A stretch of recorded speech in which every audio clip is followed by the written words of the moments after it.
Good morning, this is Irby-Shabazz, and this is my response to the week 3 prompt.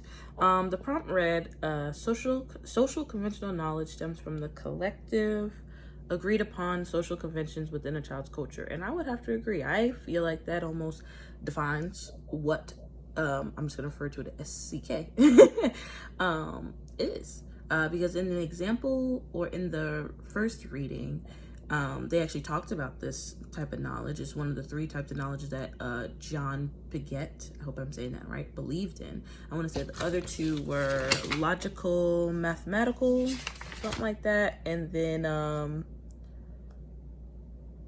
physical. So in the case of the reading, it mentioned that the physical knowledge was learning that ice cubes are cold. And you would learn that by, you can either hold the ice cube and then you would see, and then if you want to go further, ice cubes are cold. When it warms up, it becomes water. When it warms up even more, it becomes gas. And that would be physical learning. Learning, in my opinion, is like learning about the physical environment. Logico-mathematical relationships between objects. So if the example they gave, if I drop the glass, it's going to shatter. So you're using logic of like, oh, glass is fragile. If I drop it, it shatters. But if I catch it, it won't. So that's kind of how I'm thinking about it, at least. And then social conventional, their example that they gave was, if you wear a hat outside, if you can wear a hat outside, but you cannot wear it inside. So that is something that you would learn in your within your culture, right? Because in some cultures, of course, it might be okay to keep your head covered. For example, in most Islamic cultures, that's how women wear hijabs to keep their head covered. Some go as far as being covered all the way down up to the ankles, and well, even past the ankles, like everything's covered except for their eyes, right? And that's how you're seen as a proper young woman. So it just all depends culture-wise, but to some people, like in most American culture, we look at that and it's like, no, I'm gonna have my toes out. I'm going to have a little bit of leg out. Some, in my opinion, sometimes too much leg, but it all depends on the culture, right? So an example that I would say is that I have for sure experienced in my learning, in both my K through 12 experience as well as my teaching of middle school, is what these children can wear to school. When I was growing up, you wore SMOD, but even that had a lot of restrictions. In the middle school that I went to, I had this Mickey Mouse, not even a hoodie, it did not have a hood, but it had a picture of Mickey Mouse on it. And because it had a picture of Mickey Mouse on it, I couldn't wear it because there was no graphic images, period, that you could wear. So me and my assistant principal went back and forth, like literally every year, not every day, like for the entire year. It's like, Adenike, you cannot wear that. I'm like, it's Mickey Mouse. What is the issue with Mickey Mouse? He's like, SMOD says no graphic anything. And I'm like, it's Mickey Mouse, right? So that's when I was in middle school. Now that I teach middle school, they have gotten rid of a lot of those restrictions when it comes to class, when it comes to dress. I think we need to bring back SMOD because it'll force these parents to buy these kids school clothes.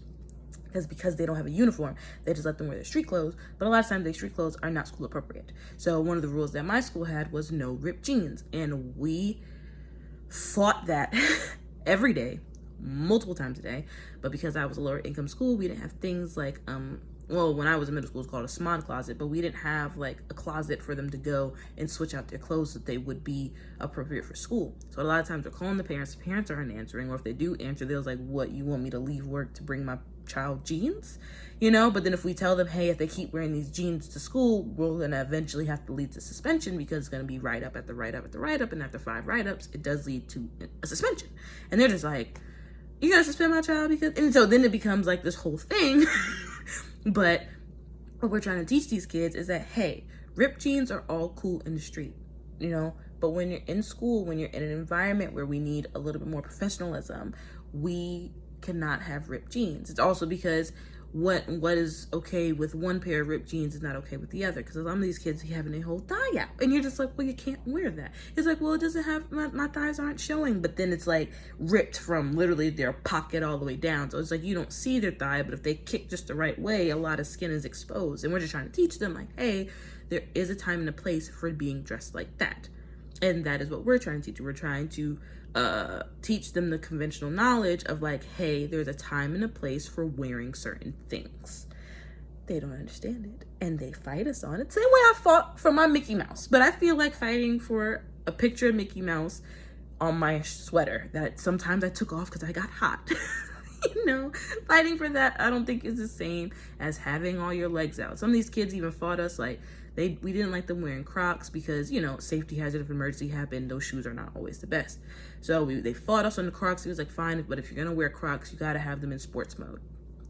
These kids still wouldn't put them in sports mode. It's always something, and we do have to teach them that in our environment. I'm sorry, that was a bit of a ramble, but I do agree with the prompt. I think it is something that they learn within their child's culture, and I don't think I said it, but we are surrounded by people within our culture every single day, so we learn things, just how to present ourselves and how to be within the culture that we have decided, because the people do decide what the culture is. So yeah, I agree.